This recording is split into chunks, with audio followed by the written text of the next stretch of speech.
Perhaps it rained, but I do not think so. The sun shone, the seas were low, the breakers gentle, and the world happy.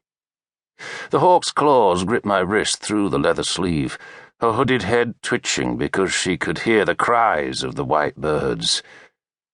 We had left the fortress in the forenoon, riding north, and though we carried hawks, we did not ride to hunt, but rather so my father could make up his mind. We ruled this land. My father, Ealdorman Uhtred, was lord of everything south of the Tweed and north of the Tyne. But we did have a king in Northumbria, and his name, like mine, was Osbert. He lived to the south of us, rarely came north, and did not bother us. But now a man called Aela wanted the throne, and Aela, who was an ealdorman from the hills west of Eoforwick, had raised an army to challenge Osbert, and had sent gifts to my father to encourage his support. My father, I realize now, held the fate of the rebellion in his grip. I wanted him to support Osbert for no other reason than the rightful king shared my name, and foolishly, at 9 years old, I believed any man called Osbert must be noble, good, and brave. In truth, Osbert was a dribbling fool, but he was the king, and my father was reluctant to abandon him. But Osbert had sent no gifts and had shown no respect, while Aela had, and so my father worried. At a moment's notice, we could lead 150 men to war, all well armed, and, given a month, we could swell that force to over 400 foemen. So whichever man we supported would be the king, and grateful to us. Or so we thought. And then I saw them. 3 ships. In my memory, they slide from a bank of sea mist, and perhaps they did. But memory is a faulty thing, and my other images of that day are of a clear, cloudless sky. So perhaps there was no mist. But it seems to me that one moment the sea was empty, and the next there were 3 ships coming from the south. Beautiful things.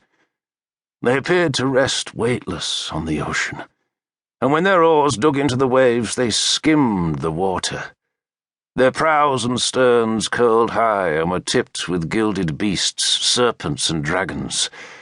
And it seemed to me that on that far-off summer's day, the 3 boats danced on the water, propelled by the rise and fall of the silver wings of their oar-banks.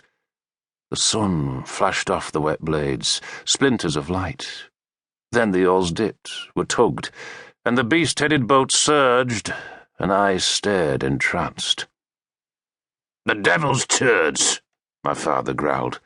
He was not a very good Christian, but he was frightened enough at that moment to make the sign of the cross.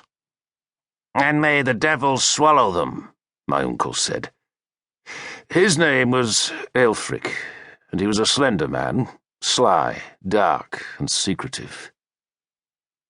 The 3 boats had been rowing northwards, their square sails furled on their long yards, but when we turned back south to canter homewards on the sand so that our horses' manes tossed like wind-blown spray and the hooded hawks mewed in alarm, the ships turned with us. Where the cliff had collapsed to leave a ramp of broken turf, we rode inland, the horses heaving up the slope, and from there we galloped along the coastal path to our fortress, to Bebbanburg. Bebba had been a queen in our land many years before, and she had given her name to my home, which is the dearest place in all the world. The fort stands on a high rock that curls out to sea. The waves beat on its eastern shore and break white on the rock's northern point, and a shallow sea lake ripples along the western side between the fortress and the land. To reach Bebbanburg, you must take the causeway to the south, a low strip of rock and sand that is guarded by a great wooden tower, the Low Gate, that is built on top of an earthen wall, and we thundered through the tower's arch, our horses white with sweat, and rode past the granaries, the smithy, the mews, and the stables, all wooden buildings well thatched with rye straw, and so up the inner path to the high gate.